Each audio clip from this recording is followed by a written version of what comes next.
মাথা আঁচড়ানো চুল এবং কাটা নখের হিসাবও কি আল্লাহ নিবেন? তাহলে এগুলো আমরা কি করব?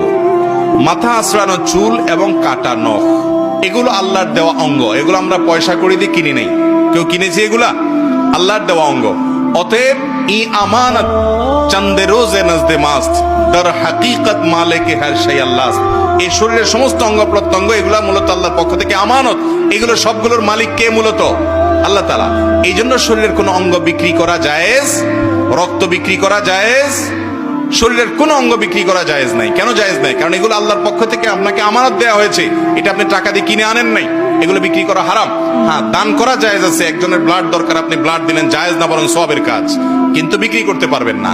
হ্যাঁ, কেউ যদি বাধ্য হয়ে কিনে, নিরুপায় হয়ে কিনলো তিনি ব্লাড, তার জন্য কেনাটা জায়েজ আছে, কিন্তু যিনি বিক্রি করছেন তিনি গুনাহগার হচ্ছেন, যেহেতু ক্রেতা নিরুপায়, সেজন্য তার জন্য এটা জায়েজ আছে।